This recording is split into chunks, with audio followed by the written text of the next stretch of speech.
सांसद सदन के दौरान अब कह सकते हैं कि जब कार्रवाई होती है सांसद सदन में तो कई शब्द का प्रयोग किया जाता है, लेकिन अब उन तमाम शब्दों पर रोक लगा दी गई है।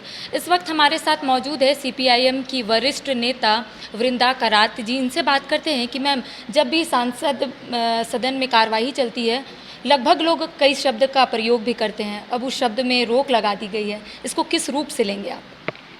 एक ही रूप है, ये पार्लियामेंट को शॉर्ट सर्किट कर रहे हैं।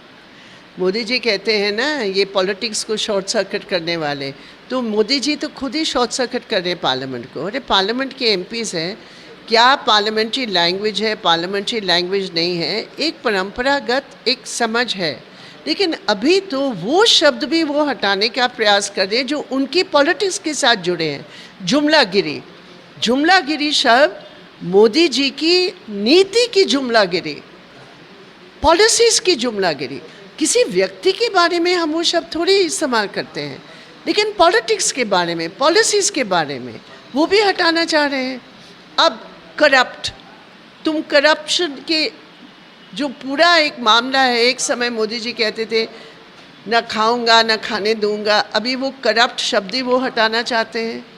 तो ये पार्लियामेंट को शॉर्ट सर्किट कर रहे हैं, ये अच्छी बात मैम, राष्ट्रपति चुनाव के लिए आरोप प्रत्यारोप का सिलसिला भी तेज हो गया और ऐसे में बातें आ रही है कि आप द्रौपदी मुर्मू का विरोध कर रहे हैं, क्या ये बात सच है?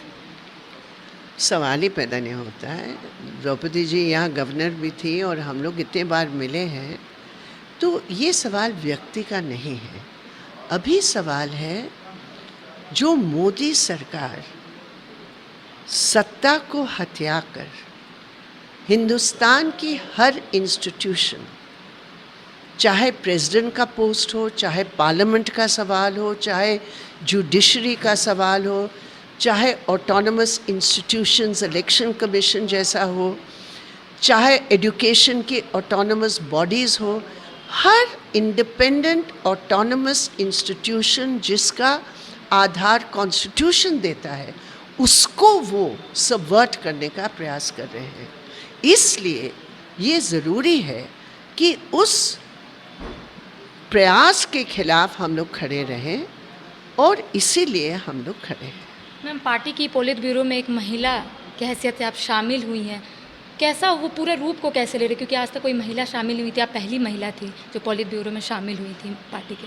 नहीं, अब तो वो बहुत पुरानी बात हो गई है। फिर भी उस वक्त का जो अभी तो हमारे साथ हमारी बहन सुभाषिनी जी भी पॉलिट ब्यूरो में हैं, तो अभी एक नहीं, अभी दो हमारे साथ हैं। में आप थी तो कैसा लग रहा था? फिर कभी उसके बारे में बात करेंगे। सेना में भर्ती के लिए केंद्र सरकार हाल ही में अग्निवीर का जो योजना का ऐलान किए थे, लगातार युवा उसका आंदोलन कर रहे हैं, सड़क पर उतरकर विरोध कर रहे हैं, क्या लगता है ये योजना कितनी कारगर साबित होगी युवाओं के लिए? युवा तो नाराज़ है ही और बिल्कुल सही मायने में नाराज़ हैं और हम उनके संघर्ष के साथ हैं। लेकिन केवल युवा नहीं, जो मिलिट्री एक्सपर्ट्स हैं और जो रिटायर्ड मिलिट्री और डिफेंस पर्सनल है, अधिकतर इस पूरे प्रोजेक्ट पर ही प्रश्न कर रहे हैं। क्योंकि अगर आप अपने वित्त संकट के कारण आप डिफेंस फोर्सेस का जो चरित्र है उसको प्राइवेटाइज करने का, क्योंकि ये क्या है, प्राइवेटाइज का मतलब क्या है, आप कॉन्ट्रैक्ट वर्कर कर रहे हैं। जैसे आपने पूरे सरकार और पब्लिक सेक्टर में परमानेंट वर्कर की जगह आपने कॉन्ट्रैक्चुअलाइजेशन कर लिया है। आप 4 साल का कॉन्ट्रैक्ट दे रहे हैं युवा को, 4 साल के कॉन्ट्रैक्ट में आप ये कीजिए। तो देश की डिफेंस कॉन्ट्रैक्ट हिसाब से जो ये लाने का प्रयास कर रहे हैं, एक तरफ तो देश के साधनों को आप दे रहे बड़े लोगों को, अमीरों को, उन पर टैक्स नहीं लगाएंगे आपकी वित्त संकट समाप्त करने। यहाँ आपने फौज में आपने वायदा किया एक रैंक एक पेंशन, अब तो रैंक को भी ख़त्म कर रहे हैं और पेंशन को भी ख़त्म कर रहे हैं, और रैंक को ख़त्म कर रहे हैं, पेंशन को ख़त्म कर रहे हैं और देश की हित को भी आप ख़त्म कर रहे हैं। आज आपने प्रेस वार्ता किया, फॉरेस्ट अबेंडेंट एक्ट का आपने जिक्र किया, झारखंड में वो उसका कितना प्रभाव होगा? ज़बरदस्त प्रभाव होगा झारखंड में, क्योंकि आदिवासियों की अच्छी संख्या है यहाँ और जल जंगल ज़मीन का स्लोगन भी झारखंड के आदिवासियों के संघर्ष के साथ जुड़ी हुई है शुरू से। अब तो आदिवासी की जो ग्राम सभा है और उसकी जो कंसेंट लेने का जो कानूनी दर्जा है कि आप कोई भी प्रोजेक्ट जंगल में नहीं कर सकते हैं जब तक आदिवासियों की कंसेंट राजीनामा आप लिखित में नहीं लेंगे उनके ग्राम सभा के द्वारा। अभी मोदी सरकार ने उसको बिल्कुल समाप्त कर मैम, हेमंत सरकार को लगातार आप समर्थन करती हैं, क्या लगता है अभी मुद्दे तक? आधारित अच्छा, मुद्दे आधारित। मुद्दे आधारित है। जहाँ वो अच्छे मुद्दे उठाएंगे हम समर्थन करेंगे।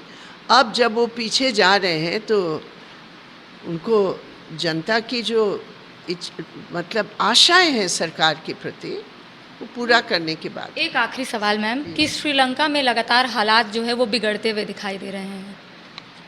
श्रीलंका का सबक ये है कि जो सरकार लूट की सरकार बन जाती है, जो सरकार अमीरों की हित की सरकार बन जाती है, जो सरकार असमानता को बढ़ाती है, जो सरकार राष्ट्र धन का लूट करती है, वो सरकार की यही हालत बनेगी जो श्रीलंका में बन रही। शुक्रिया मैम। तो इस वक्त हमारे साथ मौजूद थी सीपीआईएम की वरिष्ठ नेता वृंदा करांत जी। इनका सीधे तौर पे कहना है कि जिस तरीके से श्रीलंका में जो हालात बिगड़ते हुए दिखाई दे रहे हैं, इनका सीधे तौर पे कहना है कि जब भी कोई सरकार अपने बारे में सोचता है या फिर जनता के हित में नहीं सोचता है, वो सरकार इसी तरीके से ध्वस्त होती हुई दिखाई देती है। अपने कैमरा पर्सन कुणाल के साथ मैं करिश्मा सिन्हा, बाइस्कोप रांची।